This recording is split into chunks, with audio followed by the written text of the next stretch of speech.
নমস্কার বন্ধুরা, আমি রঙ্গিতা আপনাদের আমার চ্যানেলে অনেক অনেক স্বাগত জানাচ্ছি। এখন আমি এসে গেছি ঝাড়খণ্ডের জেসিডি স্টেশনে। দেখুন বন্ধুরা, এই স্টেশনটার একদম দেখতে পুরো একদম বৈদ্যনাথ ধামের আদলে তৈরি। দেখুন একদম বৈদ্যনাথ ধামে এরকমই ধামের পুরো আদলটা সেম এরকমই দেখতে। তো এটা যদি স্টেশনটা যদি এত সুন্দর হয় তাহলে বৈদ্যনাথ ধাম কত সুন্দর হবে সেটা বুঝতেই পারছি। আর এখান থেকে আমি যাব ভারতবর্ষের 12টা জ্যোতির্লিঙ্গের মধ্যে একটি অন্যতম জ্যোতির্লিঙ্গ এখানেই অবস্থিত দেওঘরের বাবা বৈদ্যনাথ ধামে। আরও আপনাদের দেখাবো এখানে অবস্থিত আছে 51 পীঠের মধ্যে অন্যতম পীঠ মায়ের সতীপীঠ। মাতা পার্বতীর হৃদয় এখানে পড়েছিল কথিত আছে, তাই এই স্থানের নাম হচ্ছে হৃদয় পীঠ। তো চলুন আপনাদের আমি আজকে দেখাবো বাবা বৈদ্যনাথ ধাম এবং সতীপীঠের সমস্ত কাহিনী, আর কি করে এখানে আপনারা পুজো দেবেন এই সমস্ত কিছু আপনাদের দেখাবো। আর এই জেসিডি স্টেশনে হাওড়া থেকে প্রচুর গাড়ি আসে, সেই সমস্ত গাড়িগুলো আপনারা ফলো করে এখানে আসতে পারেন। চলুন তাহলে এবারে এখানে অনেক টোটো আছে, ট্যাক্সি আছে, কিভাবে আপনারা যাবেন এবং কত তার ফেয়ার সেই সমস্ত কিছু আপনাদের বলবো। আসুন বন্ধুরা, এখানে অনেক ট্যাক্সি আছে, টোটো আছে, তো এখানে দাদাদের জিজ্ঞেস করে নেবো ট্যাক্সিতে কত ভাড়া। দাদা, এখানে বৈদ্যনাথ ধাম যাব, কত ভাড়া আছে? 300 টাকা।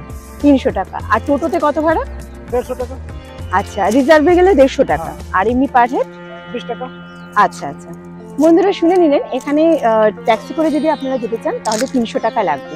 বন্ধুরা, রেলওয়ে স্টেশন থেকে বৈদ্যনাথ ধামের ডিস্টেন্স হচ্ছে 8 কিলোমিটার। মোটামুটি আপনার 20 মিনিট মতো টাইম লাগবে। দেখুন, এটা হচ্ছে রেলওয়ে স্টেশন থেকে আমরা বেরিয়ে পড়েছি। এই হচ্ছে রোড। আর বন্ধুরা, এটা হচ্ছে টাওয়ার চক। তো কেউ কেউ টাওয়ার চকে এসেও এখানে থাকে, কারণ এখানে প্রচুর হোটেল আছে। আর আমি বলবো যে বাবা বৈদ্যনাথ ধামের কাছে যে হোটেলগুলো আছে সেখানেই বেস্ট, কারণ আমি আগে থেকে ওখানেই বুকিং করে রেখেছিলাম, কারণ মন্দির একদম কাছে।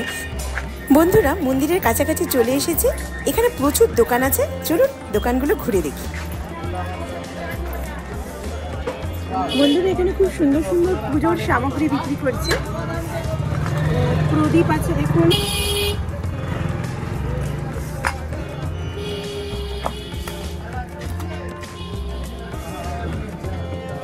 বন্ধুরা বৈদ্যনাথ ধামের একটা স্পেশাল জিনিস হচ্ছে এখানকার প্যারা। দেখুন এখানে একদম পিওর দুধের প্যারা তৈরি হচ্ছে। এটা পুরো গরুর দুধের না মোষের দুধের? আচ্ছা, এই প্যারাগুলো ক্ষীরের সঙ্গে খুব অল্প পরিমাণে চিনি আর এলাচের গুঁড়ো দিয়ে বানানো হয়। দেখুন এইভাবে 10 কেজি 12 কেজির এরকম তাল আসে এবং তাল থেকে ছোট ছোট ছোট ছোট করে লেচি কেটে হাতের সাহায্যে এরকম প্রেস করে এই প্যারাগুলো বানানো হয়। খুব টেস্ট এবং খুব ভালো খেতে। বন্ধুরা, এটা হচ্ছে মন্দিরের রাস্তা।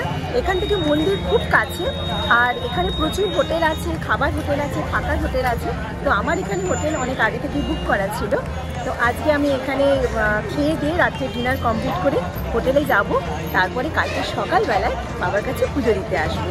তো কালকে দেখা হচ্ছে আপনাদের সঙ্গে। গুড নাইট বন্ধুরা। দেখুন এটা হচ্ছে শিবগঙ্গা ঘাট। এই ঘাটেই স্নান করে বাবার কাছে পুজো দিতে যেতে হয়। চলুন যাই আগে শিবগঙ্গা ঘাটে। শিবগঙ্গা ঘাটের জল মাথায় দিয়ে এক অদ্ভুত প্রশান্তি নিয়ে চলে এলাম বাবা বৈদ্যনাথের মন্দিরে। নমস্কার বন্ধুরা, সকাল সকাল চলে এসেছি বাবার কাছে একদম সেজে গুজে। বলে নাকি এরকম শাড়ি পরে এভাবেই নাকি আসতে হয় সমস্ত জ্যোতির্লিঙ্গে, তাই আমি একদম পুরো ফুল ইউনিফর্মে চলে এসেছি। চলুন এবারে পুজো দেবো। এখানে অনেক পুজোর সামগ্রী এখানে বিক্রি করছে, এখান থেকে নিয়ে পুজো দিতে যাব। আর মায়ের সতীপীঠেও যাব, চলুন আপনাদের দেখাই। বন্ধুরা, কথিত আছে রাবণ নাকি সুলতানগঞ্জের জল নিয়ে এই শিবলিঙ্গে পুজো দিতেন, তাই সুলতানগঞ্জের জলই নাকি এখানে ভোলে বাবার মাথায় দিতে হয়। চলুন বন্ধুরা, এখানে দেখুন ফুল বেলপাতা সব এখানে পাওয়া যায়। আর এই হচ্ছে আপনার সুলতানগঞ্জ থেকে এই গঙ্গা জল নিয়ে আসা হয়। এটা হচ্ছে সুলতানগঞ্জের জল। তো সুলতানগঞ্জ থেকে ভক্তরা এখান থেকে জল এনে এখানে অনেকে কাঁধে মাপ নিয়ে এসে পুজো দেয়।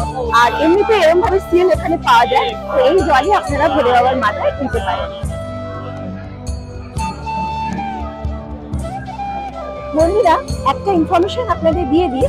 এটা হচ্ছে আপনার ভিআইপি কার্ড এন্ট্রি, মানে বাবার কাছে যেতে গেলে দুটো লাইন হয়, একটা হচ্ছে জেনারেল লাইন আর একটা হচ্ছে ভিআইপি লাইন। তো জেনারেল লাইনে আপনাদের কোনো টাকা লাগবে না, তবে এই যে ভিআইপি লাইন এখানে থেকে যেতে হয়, এখানে কাটতে হয় ভিআইপি লাইন।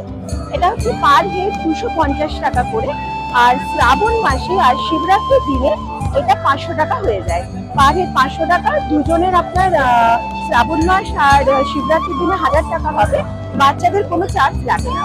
আর এমনি অন্যান্য টাইমে 250 টাকা, মানে শিবরাত্রি আর শ্রাবণ মাস ছাড়া অন্যান্য টাইমে পার হেড 250 টাকা, মানে দুজনের 500 টাকা, আর বাচ্চাদের কোনো চার্জ লাগে না। তাহলে চলুন এখান থেকে ভিআইপি কার্ডটা কেটে নিই।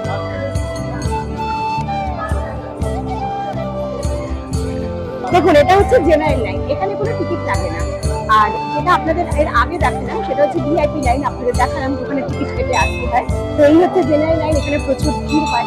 সেটা আপনারা যখন আসবেন তাহলে আপনারা সেইভাবে আসবেন। পুজোর সমস্ত সামগ্রী নিয়ে নিয়েছি, এবার বাবার কাছে যাবো পুজো দিতে। চলুন যাই।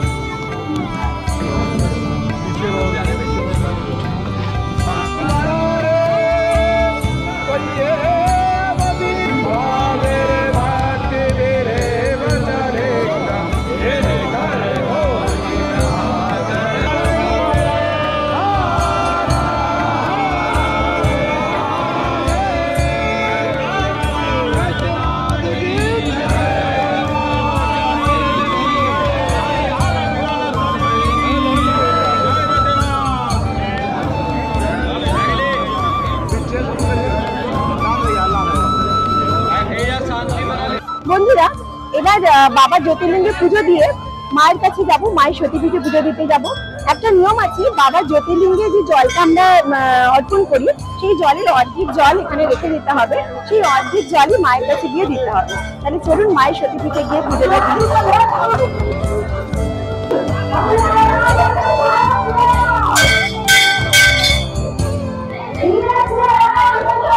বন্ধুরা, মায়ের কাছে পুজো দিলাম, প্রচন্ড ভেতরে ভিড়, তবে মায়ের সতীপীঠে পুজো দিতে পেরে সত্যি নিজেকে খুব ধন্য মনে হচ্ছে। আমি ভাবতেই পারিনি যে বাবার জ্যোতির্লিঙ্গ থেকে এসে মায়ের সতীপীঠে এসে পুজো দিতে পারবো, কারণ বলে নাকি বাবার জ্যোতির্লিঙ্গে পুজো দেওয়ার পরই মায়ের সতীপীঠে এসে সেই অর্ধেক জলটা দিতে হয়। তো সময়ের কিছু পাবন্দি থাকে, তো সময় খুব কম ছিল। এখানে পুজো দেওয়ার সময়টা আপনাদের বলে দিই, ভোর 4টে থেকে বিকেল 4টে পর্যন্ত বাবাকে আপনারা অভিষেক করতে পারবেন। আর মায়েরও এখানে মন্দির খোলা থাকে সেই সময়টা। তারপর 4টে থেকে 6টা অবধি বন্ধ থাকে। আর তারপরে যেটা আছে সেটা হচ্ছে 7টার পর থেকে 8টা অবধি সন্ধ্যা আরতি হয়। সেই সন্ধ্যা আরতিটা তো দেখবার মতন, আজকে বিকেলে আমি সন্ধ্যা আরতি দেখতে আসবো, আপনাদেরকেও দেখাবো। 8টার পর আপনার 9টা অবধি মন্দির খোলা থাকে। ব্যাস এইটুকুনি টাইম মন্দির খোলা থাকে, কিন্তু সেই সময় আপনারা দর্শন করতে পারেন, কোনো অভিষেক হয় না, অভিষেক 4টে পর্যন্তই হয়। বন্ধুরা, বাবা বৈদ্যনাথ ধামের একটা অদ্ভুত জিনিস আপনাদের দেখাচ্ছি, সেটা হচ্ছে এই যে লাল রঙের ধাগাটা দেখছেন, এই লাল রঙের ধাগাটা মায়ের সতীপীঠের চূড়া থেকে বাবার জ্যোতির্লিঙ্গের চূড়া অবধি বাঁধা থাকে। তো বলে নাকি যে যাদের মনস্কামনা পূর্ণ হয় তারা নাকি এখানে এসে এটা বেঁধে দেন। তো সবার পক্ষে তো এখানে ওঠা সম্ভব হয় না, কারণ এখানে এত উপরে তো ওঠা কারো পক্ষেই সম্ভব না। তো এখানে দেখুন কিছু লোক আছে, তারা এখানকারই মন্দিরেরই ট্রাস্টের লোক, তারা এখানে উঠে সিঁড়ি দিয়ে উঠে শিকল বেয়ে একদম চূড়া অবধি যায়, সেখানে গিয়ে মায়ের সতীপীঠে আগে বাঁধে, তারপরে বাবার জ্যোতির্লিঙ্গে এসে লম্বা করে এইভাবে বাঁধা থাকে। এই হচ্ছে এখানে নিয়ম। আরেকটা আপনাদের বলছি, দেখুন এখানে পঞ্চশূল দেখা যাচ্ছে। প্রত্যেকটা মন্দিরে আমরা দেখি চূড়াতে ত্রিশূল থাকে, কিন্তু এখানে পঞ্চশূল। তো পঞ্চশূলকে বলে রক্ষা কবচ। তো রাবণের লঙ্কায় প্রবেশদ্বারে এই পঞ্চশূল রাখা থাকতো। তো এখানে যে মন্দিরগুলো আছে 21টা মন্দির আর বাবার মন্দির এবং মায়ের সতীপীঠের চূড়ায় এই পঞ্চশূলকে রাখা আছে। এই পঞ্চশূল শিবরাত্রির সময় প্রতি বছর নামানো হয়, তারপর পুজো দেওয়া হয়, তারপর মালা টালা পরিয়ে একদম উপরে গিয়ে আবার সেই পঞ্চশূলকে আবার প্রতিষ্ঠা করা হয়। তো এই ইনফরমেশনগুলো আমি এখানে এসে পেয়েছি, তাই আপনাদের সঙ্গে শেয়ার করলাম। তাহলে চলুন এবার ঘুরে দেখাই সমস্ত মন্দির এবং এখানকার আরো যেসব জায়গা আছে সেই সব। আসুন বন্ধুরা, এখানে 21টা মন্দির আছে, তার মধ্যে প্রথমেই আমি চলে যাব গণেশজির মন্দিরে। চলুন বন্ধুরা, এটা হচ্ছে সূর্য নারায়ণ মন্দির, চলুন এখানে দর্শন করে নিই।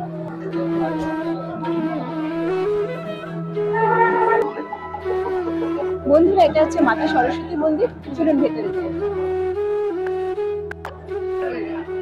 বন্ধুরা, এখানে তো 21টা মন্দির আছে, তার কয়েকটা মন্দির ঘোরার পরে একটু এখানে বসে আপনাদের সঙ্গে শেয়ার করব এই মন্দিরের কিভাবে স্থাপন হলো। তো জ্যোতির্লিঙ্গ তো স্বয়ংভূ, এটা কোনো মানুষ দ্বারা প্রতিষ্ঠিত হয়নি।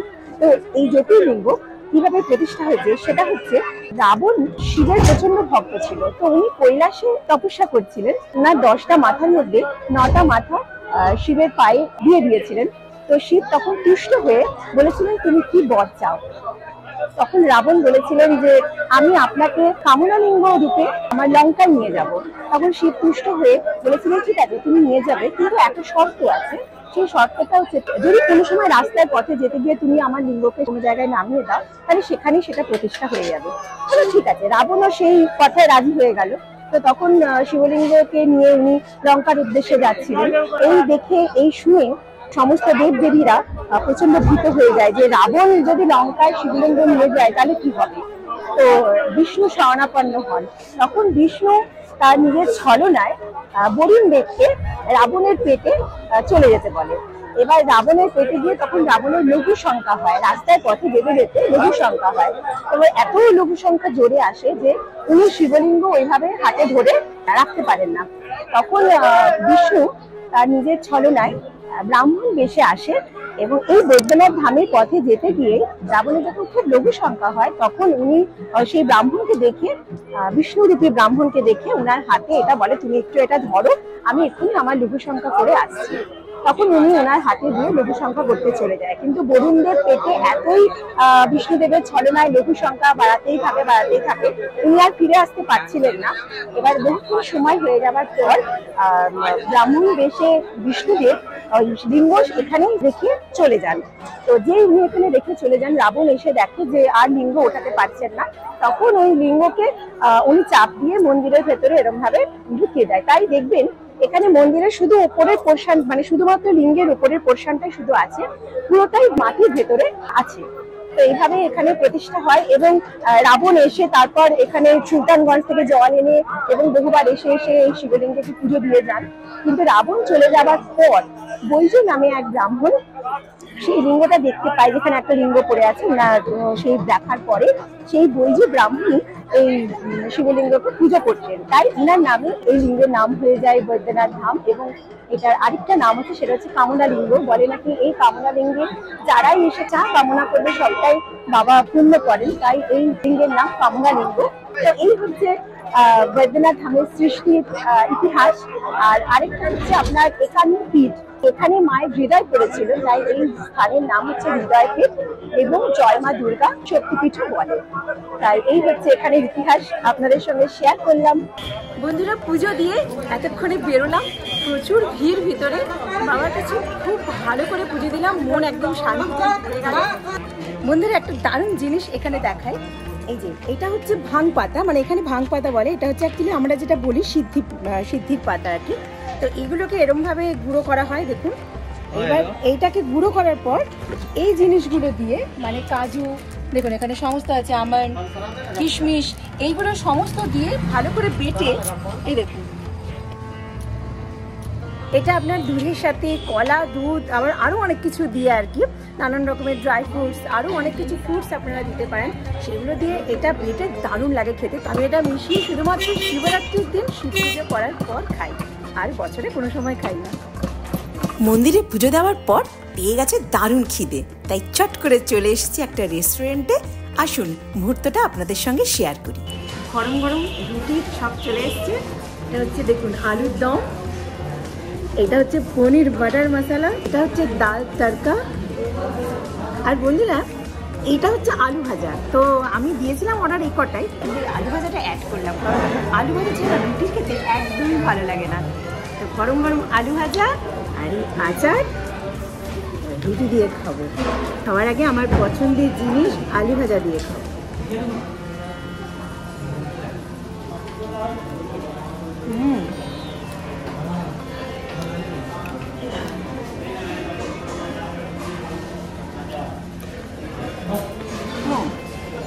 আচারটা না সত্যি, এখানে যতগুলো দোকান আছে এখানে এরকম আচার দেবেই। এবার দেখি ডাল তড়কাটা কিরকম হয়েছে।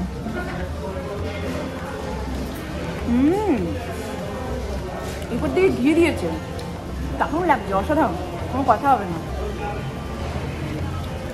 সব কিছু একটু টেস্ট করছি, কোনটা কিরকম স্বাদ। এটাও লাজবাব। কোনো কথা হবে না।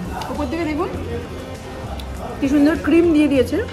আপনারা তো আমার রঙ্গিতাস কিচেনে পনির বাটার মশলা দেখেছেন, যদি কেউ না দেখে থাকেন তাহলে আমার রঙ্গিতাস কিচেনে চলে যান, সেখানে গিয়ে দেখে নিন পনির বাটার মশলা। খাওয়া দাওয়ার পর পেয়ে গেছি রসমালাই। এবার খেয়ে দেখি রসমালাইটা কীরকম।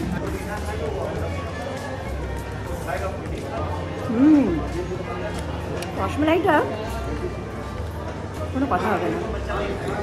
খাওয়া দাওয়া করার পর একটুও সময় নষ্ট না করে বেরিয়ে পড়লাম ত্রিকুট পাহাড়, তপবন আর নলক্ষা মন্দিরের উদ্দেশ্যে। চলুন আপনাদেরকে ঘুরে দেখাই। বন্ধুরা, এটা দেখুন ত্রিকুট পাহাড়, ঝাড়খণ্ডের এইটা ত্রিকুট পাহাড় সত্যি খুব সুন্দর। একটা ইনফরমেশন আপনাদের দিয়ে দিই, দেওঘর থেকে ত্রিকুট পাহাড়, তপবন আর নলক্ষা মন্দির এই কটা টুরিস্ট স্পট যদি আপনারা ঘুরতে চান তাহলে আপনাদের ভাড়া পড়বে 400 থেকে 500 টাকা। কিন্তু এখানে অনেক টোটোরা বলবে যে 1000 টাকা 800 টাকা এসব বলবে, কিন্তু আপনাদের এক্সাক্ট বলছি আপনাদের 400 থেকে 500 টাকার মধ্যে কিন্তু ভাড়া পড়বে। বন্ধুরা, এখন চলে এসেছি ত্রিকুট পাহাড়ে। ব্রহ্মা, বিষ্ণু এবং মহেশ্বর এই তিনটে চূড়া দিয়ে এই ত্রিকুট পাহাড়ের নামকরণ হয়েছে। তাহলে দেখুন, আপনাদের ভালো করে দেখিয়ে দিচ্ছি। এই যে এখন পাহাড়টা দেখছেন, এটা হচ্ছে ব্রহ্মা।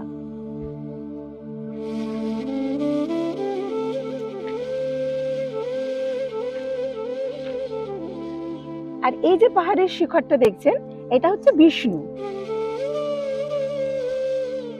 আর এখন যেটা দেখাচ্ছে, এটা হচ্ছে মহেশ্বর। হিন্দু ধর্মের 3 দেবতার নাম দিয়ে এই জায়গাটার নাম হয়েছে ত্রিকুট পাহাড়। বন্ধুরা, এই সিঁড়ি দিয়ে গিয়ে একদম উপরে শিবজির মন্দির আছে, চলুন যাই ওখানে। এই যে চলে এসেছি শিব মন্দিরে, প্রাচীন শিব মন্দির এখানে। চলুন, এখানে চটিটা খুলে উপরে যেতে হবে।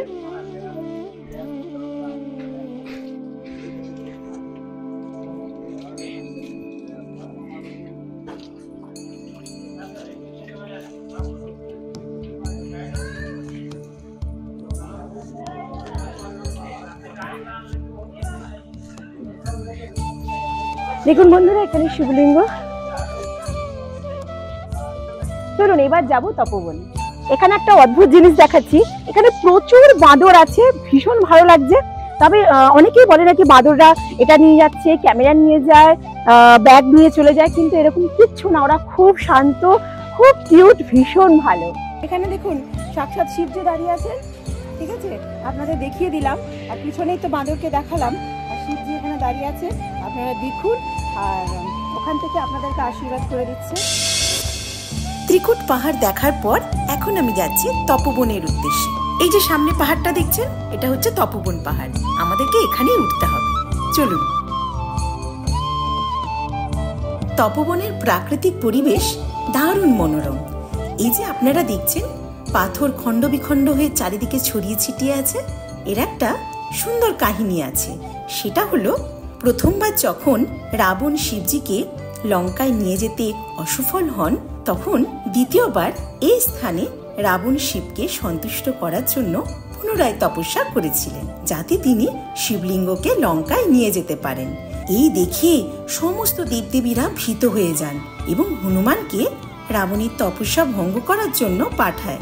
হনুমান এখানে নিজের গদা দিয়ে সমস্ত লণ্ডভণ্ড করে দেয় এবং তাতে সমস্ত পাথর খণ্ড বিখণ্ড হয়ে চারিদিকে এইভাবে ছড়িয়ে ছিটিয়ে পড়ে, আর রাবণের তপস্যাও ভঙ্গ হয়ে যায়।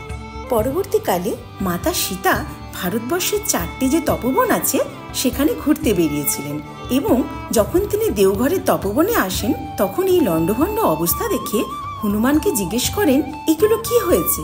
তখন হনুমান বলেন, রাবণের তপস্যা ভঙ্গ করার জন্য এরকম অবস্থা হয়েছে। তখন মাতা সীতা বলেন, তার কি প্রমাণ আছে? তখন হনুমান বলেন, আপনি তো মাতা অন্তর্যামী, আপনাকে কি প্রমাণ দেব? তখন মাতা সীতা বলেন, তুমি প্রমাণ না দিলে সবাই 4 যুগে জানবে কি করে? তখন তিনি 11 বার শ্রী রামচন্দ্রের নাম নিয়ে তার কনিষ্ঠ আঙ্গুল দিয়ে পাথরের মধ্যে চিরে দিয়েছিলেন, এবং প্রত্যেকটি পাথরের খণ্ডতে হনুমান নিজে বিরাজমান ছিলেন। এই হলো এখানের কাহিনী। এই হচ্ছে তপবনের হনুমান মন্দির, খুবই সুন্দর জায়গা। তবে আমার একটা অনুরোধ আছে, সেটা হচ্ছে আপনারা যখন আসবেন তখন একটু হাতে সময় নিয়ে আসবেন। চলুন এবার যাব নলক্ষা মন্দিরের উদ্দেশ্যে। এই দেখুন, এটা হচ্ছে নলক্ষা মন্দির। এই নওলাখা মন্দিরের সঙ্গে বেলুড় মঠের গঠনশৈলীর প্রচুর মিল পাওয়া যায়।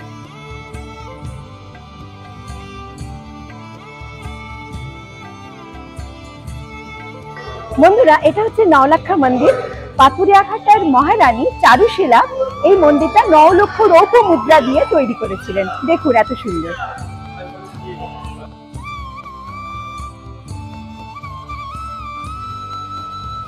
বন্ধুরা, নওলাখা মন্দির দেখতে দেখতে একদম সন্ধে ঘনিয়ে এসেছে, আর ওইদিকে সন্ধ্যা আরতির সময়ও হয়ে গেছে।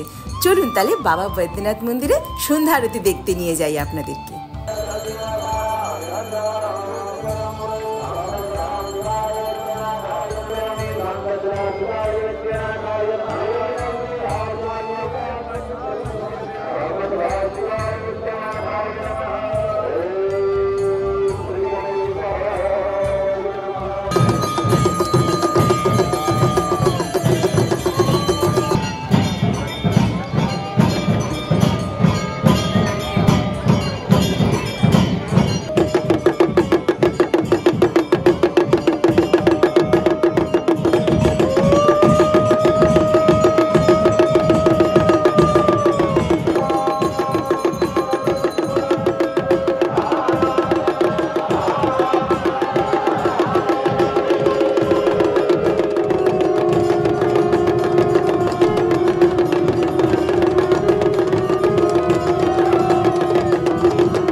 বন্ধুরা, আমার আজকের এই ব্লগটা এখানেই শেষ করছি।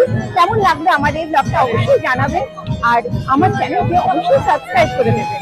তাহলে সবাই মিলে একসাথে বলুন, হর হর মহাদেব, জয় বাবা বৈদ্যনাথ ধাম কি জয়, হর হর মহাদেব।